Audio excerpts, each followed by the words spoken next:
você analisasse a arbitragem do Anderson Daronco pelo pênalti não marcado.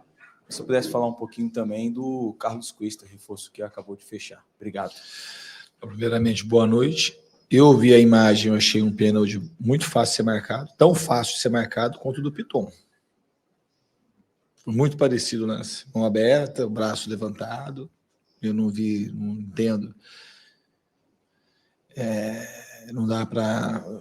São critérios muito diferentes do futebol brasileiro, né? Isso que irrita muito. Assim como da cera, a gente vai jogar agora, o Hugo Souza fez cera, o Everson fez cera, o único jogador que foi expulso na história, igual o comentarista da Globo falou, que eu falei que o cara não era médico, ele falou que mas não é trouxa.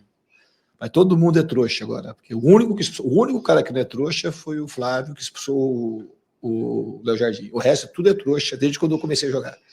Tem trouxa a vida inteira, mas naquele jogo específico do Inter, teve um juiz que não foi trouxa. O resto todo mundo é trouxa. Então, essa falta de critério que tem, que irrita muito. Se não foi pênalti hoje, não pode ser pênalti do Piton. O do Piton ainda foi um cruzamento, hoje foi um chute, né, na direção do gol.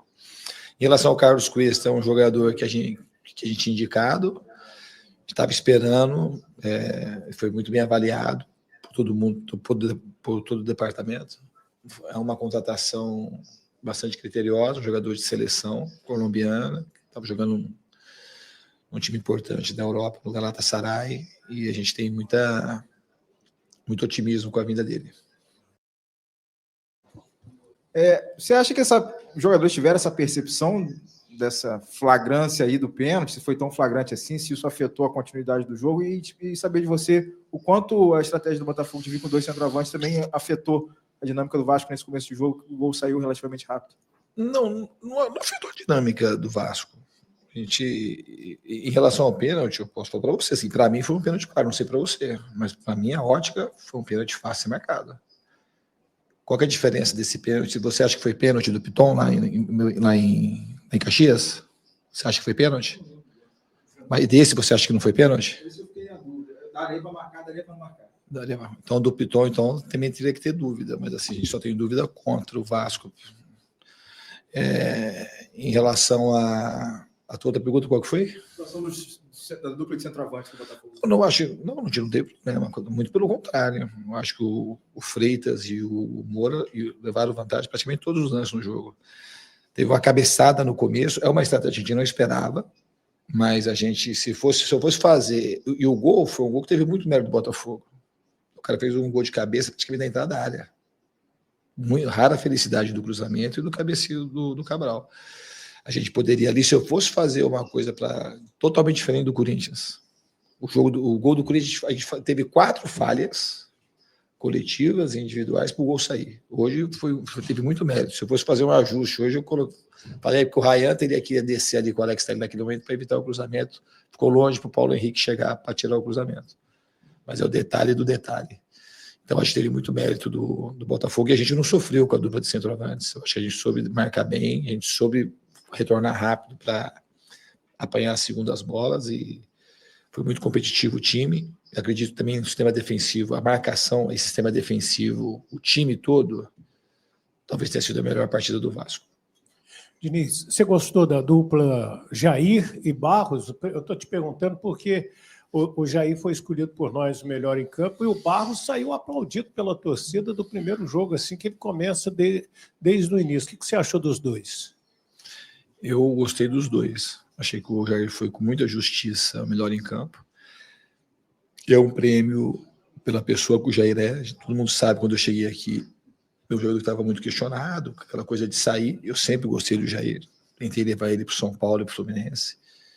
E ele é um trabalhador assim, exemplar, e ele merecia um momento como esse, de ser enaltecido pela torcida e de fazer um gol muito importante. E o garoto jogou muito bem. Esse menino acho que tem um futuro brilhante pela frente. Eu conhecia ele, eu ia subir o Barros quando estava aqui na primeira vez, em 2021, e ele era 4 anos mais novo. Ele era do Sub-17, era a turma dele, do Andrei Santos, Marlon Gomes. Ele estava numa lista que possivelmente subiria se eu permanecesse no Vasco para 2022. Ele era muito jovem, mas já era promissor. E quando teve a chance dele voltar, para mim foi assim uma alegria muito grande, saber que ele estava bem no América.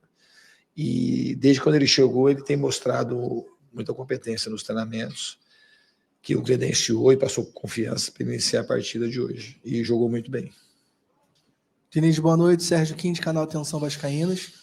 Você já falou anteriormente que em alguns jogos o Vasco iniciava, tanto o primeiro quanto o segundo tempo, não 100%, com a rotação 100%, um pouco desligado. Hoje, no primeiro tempo, antes do gol do Botafogo, o Vasco estava tentando propor o jogo, e principalmente no segundo tempo, o Vasco voltou muito bem, tendo várias oportunidades, bola na trave, boas defesas do goleiro John, e o lance do pênalti, que eu concordo que foi um pênalti marcável.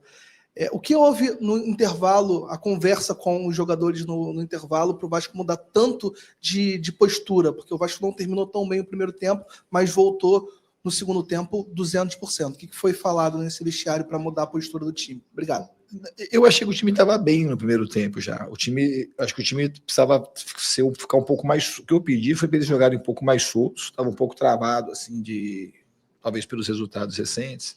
A gente estava marcando muito bem, mas com a bola faltava um pouco de encantamento, um pouco de brilho, e aí eu acho que o time teve mais brilho, e alguns jogadores entraram mais no jogo, a gente começou a criar chances em série. O Puma também hoje na parte defensiva entrou muito bem, colaborou para esse momento do time, e ali eu acho que era o momento que a gente teve para poder conseguir um resultado de vitória, que depois dos 20, 25, o Coutinho começou a cansar, o Ryan também, e nas trocas o jogo ficou um pouco mais moroso, a gente perdeu um pouco de agressividade na marcação e aí encaminhou para o empate. Boa noite, Diniz. Cauê Rodrigues, do Corinthians 1927. Queria que você falasse sobre 2 reforços, o Cauã Barros, que hoje jogou muito bem, você inclusive elogiou. Queria saber essa relação que você teve na volta dele, se você teve relação direta, se foi um pedido seu. E sobre o Matheus França, que vem do Crystal Palace, a torcida ainda não sabe qual posição que você pretende utilizá-lo. Gostaria de ouvir sobre o Cauã, essa relação, e qual posição que você pretende utilizar o Matheus França. Obrigado. Em relação ao Cauã Barros, eu participei ativamente da volta dele, tá? E como eu disse, estou muito feliz que ele voltou e hoje só confirmou as expectativas que a gente tinha sobre ele. Em relação ao Matheus França, é um jogador que eu gosto muito, acabei jogando contra o Matheus em 2023 algumas vezes. Peguei o momento que ele foi titular do Flamengo na maioria dos jogos com o Vitor Pereira na época. E ele é um jogador muito dinâmico. Ele pode jogar em qualquer posição da frente, até de camisa 8. Eu vejo o Matheus assim, um jogador muito polivalente. Tem recursos para jogar de ponta, para jogar de 10, para jogar de 8, para jogar de falso 9. Então ele é E essa polivalência que eu vejo nele também contribuiu para que eu quisesse trazê-lo. Fernando Diniz, meu nome é Pedro Ramos da Sintonia Esportiva. Eu queria trazer 2 críticas ao seu goleiro Léo Jardim, uma da torcida e uma de outro jornalista, que é no caso o Lucas Pedrosa, comentou sobre uma falha do Léo Jardim hoje no gol do Botafogo, se você considera que o seu goleiro falhou, e uma que eu ouvi bastante a torcida, não só na noite de hoje, mas também no domingo, sobre o Léo Jardim não sair com uma eficiência tão grande do gol. A torcida, por exemplo, quando a bola é alçada na área, já fica apreensiva, já fica reclamando, até no meu ouvido, quando eu fico na social ouvindo o jogo, participando do jogo, acompanhando a partida. Então eu queria trazer essas 2 críticas para você, saber se você concorda com elas e se essa não saída do Léo Jardim do gol é talvez um pedido seu por estilo de jogo, alguma carência que o seu goleiro tem, que você tenha identificado também. Obrigado. Não, eu não concordo que ele falhou no gol e também não vejo o Léo um goleiro que, desde que eu cheguei aqui, não tenha saído do gol. Pelo contrário, ele tem sido estimulado a sair cada vez mais, não só com as mãos, mas jogar um pouco mais adiantado. Eu acho que ele tem feito jogos muito bons. Eu não vejo falha no Léo no gol e também não acho que ele é um goleiro que não tem saído para contribuir quando é possível ele evitar sair em alguns cruzamentos. Olá, Diniz. Boa noite. Danilo do Expresso 1923. No final do primeiro tempo, o Vasco é melhor que o Botafogo, tem até uma chance com o Verratti e retorna o segundo tempo muito bem, com a bola na trave, o lance do pênalti, tem um lance do Verratti que o John faz a defesa, o próprio chute do Pumita. São várias chances perdidas e que o Vasco poderia ter virado a partida.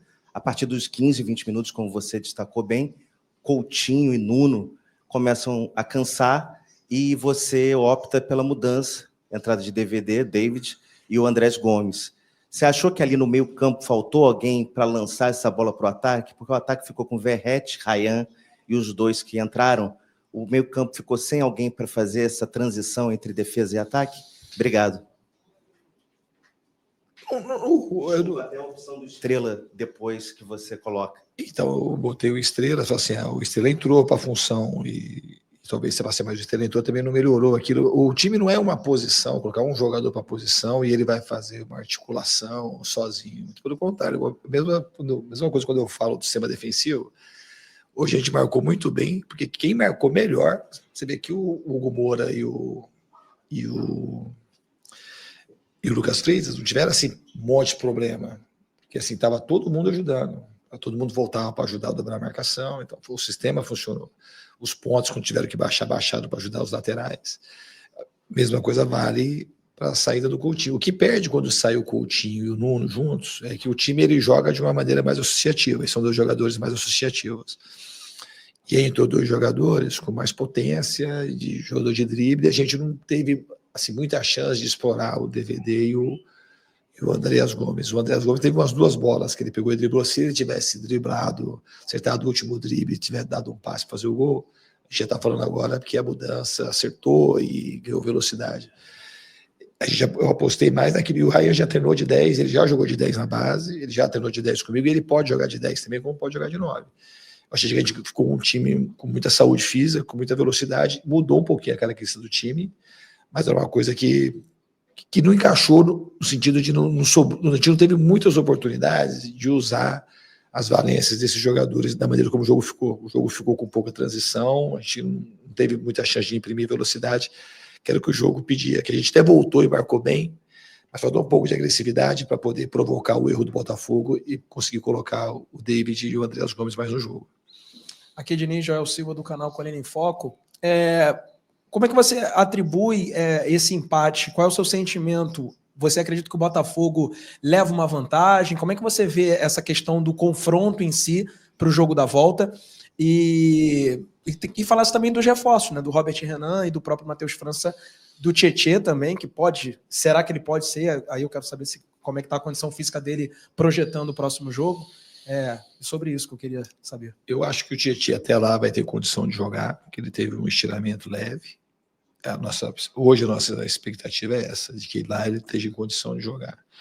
Em relação ao Robert Renan e o Matheus França, a gente tem que ter um pouco de calma, porque assim, faz muito tempo que eles não jogam. O último jogo do Robert foi acho que em maio, e ele estava na Arábia Saudita.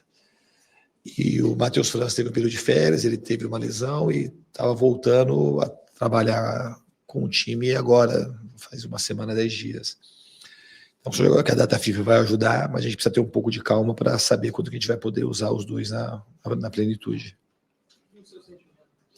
O sentimento que eu acho que a gente teve as melhores chances, que a gente podia ter ganhado, ter vencido a partida, e o jogo está aberto. Obviamente que o Botafogo jogar em casa, a gente não conseguiu fazer valer o fator casa para ter uma vitória. E o Botafogo vai ter assim a vantagem de jogar o jogo da volta agora com o resultado de empate no Newton Santos. Mas não é uma coisa determinante, é uma vantagem que, se fosse ao contrário, também nós teríamos. É uma vantagem, mas não é isso que vai determinar quem vai passar. Acho que essa vaga está totalmente aberta. Boa noite, Diniz, Jonathan, canal Mário Coelho e John Vascaíno. O Vasco apresentou uma melhora dentro de campo, né, em vista aos 2 últimos jogos. A torcida esperava a vitória, mas infelizmente não aconteceu. Aqui você atribui a melhora da equipe dentro de campo e qual é a expectativa para o jogo de volta que acontece no Newton Santos? Nos últimos 2 jogos teve uma mudança completa na postura do time, em tudo. O time muito mais aguerrido, muito mais combativo, muito mais solidário, jogando muito mais próximo, com muito mais concentração no que diz respeito ao plano de jogo e à parte tática. E a gente hoje faltou ganhar o jogo, que é um jogo difícil. A gente jogou contra um time muito forte, muito bem treinado, com muitas boas peças de reposição. Então teve um jogo que eu fiquei contente com o desempenho do time, com o resultado não. O empate não é um resultado que me agradou no jogo de hoje. Mas assim, a postura do time eu gostei muito. E projetando, como eu já tinha respondido anteriormente, projetando o jogo de lá, acho que vai ser um jogo duro, o jogo está em aberto. A gente tem 15 dias, os 2 times aí têm 15 dias para poder se preparar para essa partida decisiva. Boa noite, Diniz. Pedro Cobalé do Lance. A minha pergunta é com relação ao PH. Ele sentiu algumas vezes no primeiro tempo, ele ficou de fora do jogo no Juventude por uma indisposição. Quanto o Corinthians, ele foi poupado também. Você até falou que talvez desse para forçar ele ter condição de jogo. E hoje ele sentiu algumas vezes e foi substituído. Se puder atualizar um pouquinho a situação dele. O Paulo Henrique, ele tinha um desconforto na coxa. A gente fez um exame de ressonância magnética, acusou um pouquinho de edema mínimo lá atrás. E ele foi, a gente junto com a comissão técnica, e com a comissão médica e com ele, o departamento todo, a gente foi avaliando e com muita cautela botando ele para o jogo. Então foi uma coisa muito pensada. E ele provavelmente não teve nada grave, porque ele estava conseguindo, ele estava com desconforto, o desconforto foi aumentando, mas provavelmente ele não teve ali uma lesão grande, coisa desse tipo. A gente vai reavaliar amanhã e agora tem esse período aí da data FIFA. Obviamente que provavelmente o jogo do Sport ele vai estar fora. E para o jogo do Botafogo ele deve estar à disposição de novo.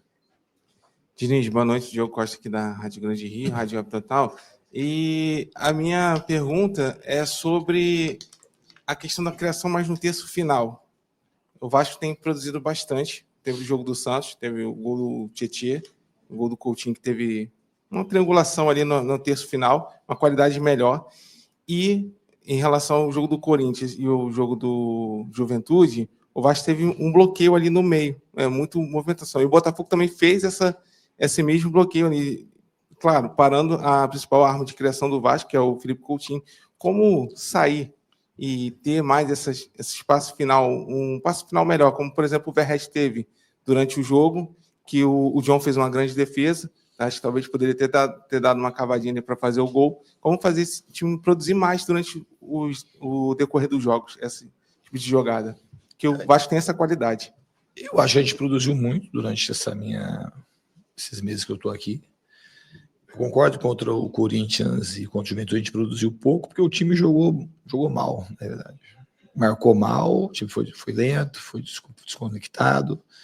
E hoje o time jogou bem. A gente produziu, sei lá, a gente teve pelo menos 5, eu conto assim, umas 5 chances para fazer o gol, que é bastante chance num jogo como esse, jogo de mata-mata. Não é pouca coisa, ainda mais jogando com um adversário que sabe se defender bem.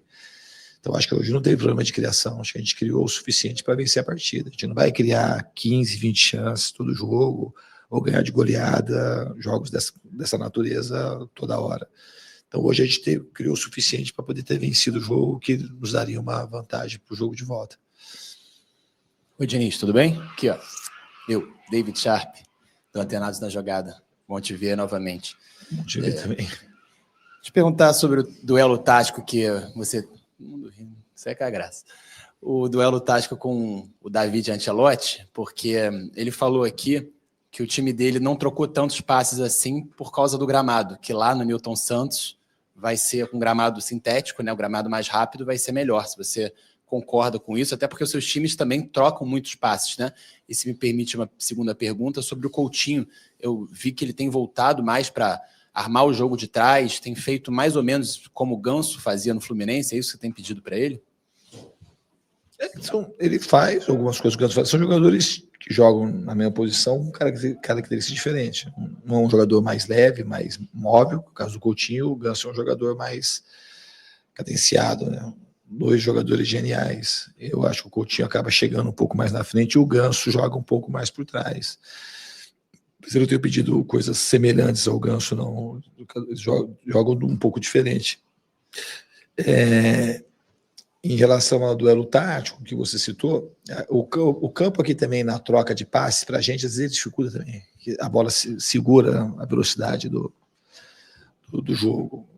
Por exemplo, no Morumbi ou no Beira-Rio, ou na Vila Belmiro, mas falando do Beira-Rio e Morumbi principalmente, que a gente tem jogado, é um campo que a bola anda com mais velocidade, quica menos e segura menos. Para a gente também é bom. No sintético já é uma coisa que favorece muito quem joga no sintético.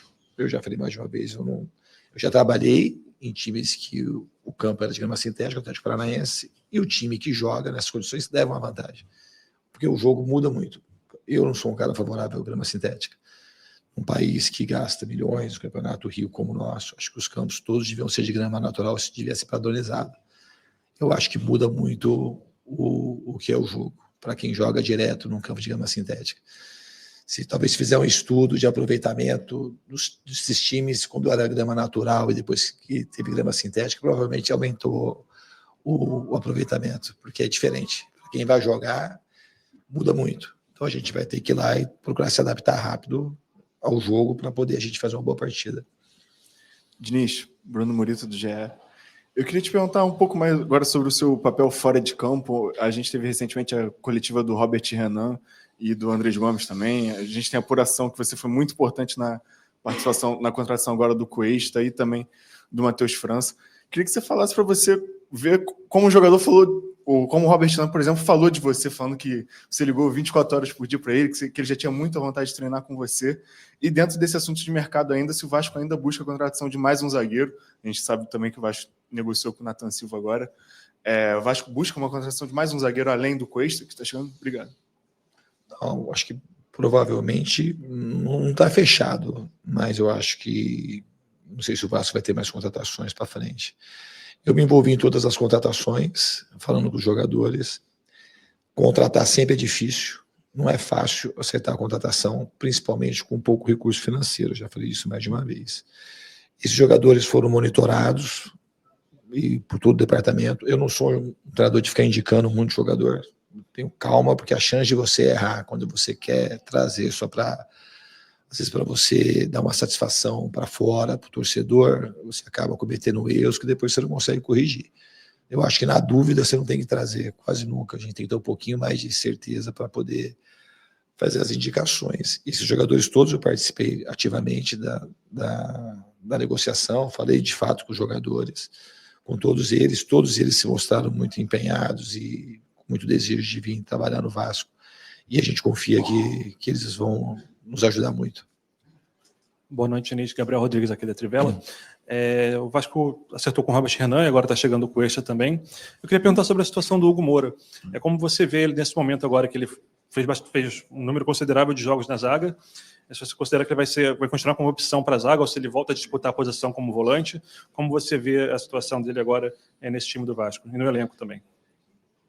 Eu acho que o Hugo, eu acho que o Hugo como zagueiro, se a gente for avaliar, às vezes que eu considero uma coisa que não é uma coisa,